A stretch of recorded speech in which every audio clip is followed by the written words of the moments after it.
होय हो, मला वैताग आलाय माहितीये नुसती घरातली कामं करून करून. तुमच्या बारक्या भावाची बायको नुसती आयती बसते आणि खात्या. मी काय मोलकरी नाही या घरची. मी एकटीनं मागता घेतलाय सगळी कामं करायची. तुम्हाला शेवटचं सांगायला लागली. आपलं काय आहे ती वाटणी घ्या आणि ह्या घरातून बाजूला व्हा. तुम्ही जाऊन भाऊजींसोबत बोला आणि आपलं वेगळं राहूया. होय, मला पण या रोज रोजच्या कटकडीचा वैताग आलाय. आज काय ती निकाल लावतोच. प्रशांत, तुमची वहिनी मला नेहमी घालून पाडून बोलत असत्या, रुबाब झाडत असत्या. मी बारकी आहे म्हणून घरातल्या सगळ्यांचं कायम ऐकून घ्यायचं का?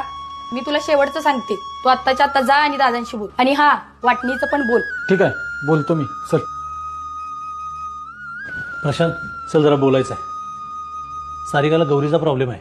होय दादा, गौरीला पण वहिनींसोबत राहायचा प्रॉब्लेम आहे. तुला काय तुझा प्रॉब्लेम नाही. तुला आपण एकत्र राहायचा काय प्रॉब्लेम आहे का? नाही दादा.